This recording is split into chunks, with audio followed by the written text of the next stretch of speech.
and reflection. Each one of us has a unique story, a journey filled with its own set of challenges and victories. My journey, marked by unexpected journeys and unwavering support, has led me to this stage and I am very grateful for that. Looking back, it is incredible to see how far we have gone.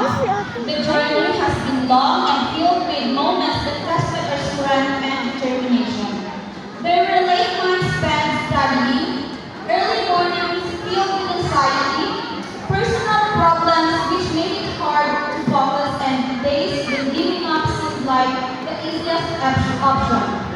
Yet, it is these very moments that have shaped us into strong individuals that we are today. Honestly, I never imagined I could reach this part of my life. I was hopeless before na makamanagsuwela after ko nagka-baby. I thought my life would just end there. Always na ako matunggal na line after ko nagka-baby is, sayang, bright punta, pero wag igamit ang puntarang mutok. It is painful and embarrassing to think, especially when you see your batchmates graduating from college and becoming degree holders, where you're looked down upon and criticized by others. But despite of everything, I'm still thankful and blessed kay gitagaan ko ni Lord o bago kayo na anak. And some say, wala hinaan para ubawi. But for me, who has dreams in life, having a baby would never stop me from reaching my dreams, especially the dream of graduating from college. I always dream of wearing a black toga and celebrating success with outstanding achievements. So, instead of allowing myself to be consumed by their negative statements about me, I decided to use them as motivation to keep going. Last week, while scrolling through my phone, kalit ko na ako na ulat if dili ko makapasa sa application for Latin Honors. Kaya I know that good of writing sa SLC. Di ba ba nag-usapit ako sa I decided to pause and then pray. Anak ko, Lord, unta nakapasa ang application for Latin Honors. Sa tungkaw ni Lord, okay na kayo para mag-examiner ako. Here I am today, standing in front of you as an cum laude. This is beyond expected, and I'm very thankful and humble knowing that you to me, Lord. Akong prayers, yung pasubra ka dyan. It was there that I realized how powerful prayers are and nothing is impossible if you just put your trust in Him and yourself. College life was tough, but I'm forever grateful to my friends who made my college life bearable. To Nanay Arlene, Sam, Myra, and April, thank you guys for everything. Thank you for reminding me that I am not alone in this journey because we always have each other's back. Thank you also for the happy memories that we have spent together. I will forever cherish those wonderful memories.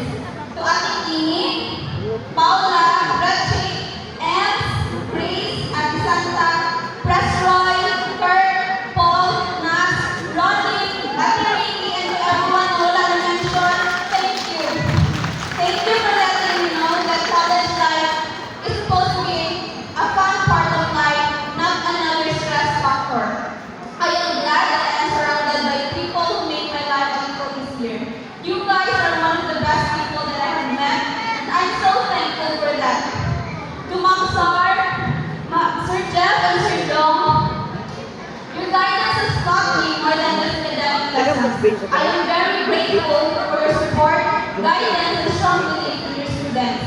You have instilled in us a love for learning that we know will stay with us for a lifetime. To Papa, Mama, and Chad, who have been my great resources of strength and inspiration, thank you very much. Mag-graduate na yung program. Hindi na nila kami sa studio, mas mula ko na kayo mo. Nakawalan ko.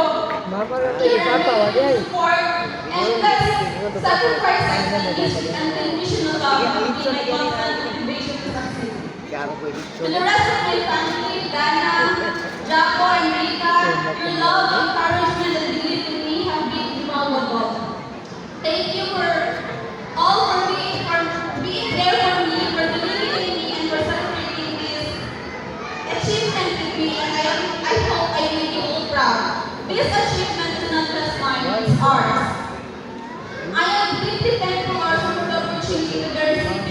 of the China Universe Tertiary King Scholarship or TS.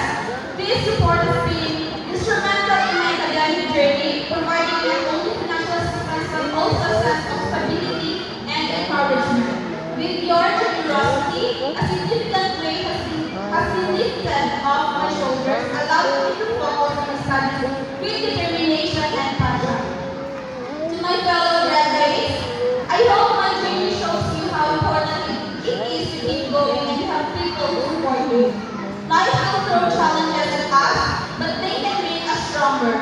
Learn from setbacks and remember the power of determination and support.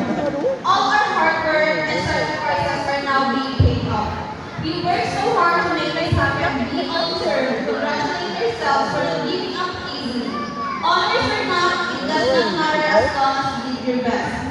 And as we celebrate today, we must also take a moment to remember our dear friend and batchmate, Jeanette Perez, who sadly passed away yesterday.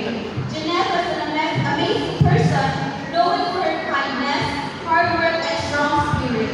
She inspired many of us, and her loss is felt deeply. Rest in peace, Jeanette. You will be greatly missed but never forgotten.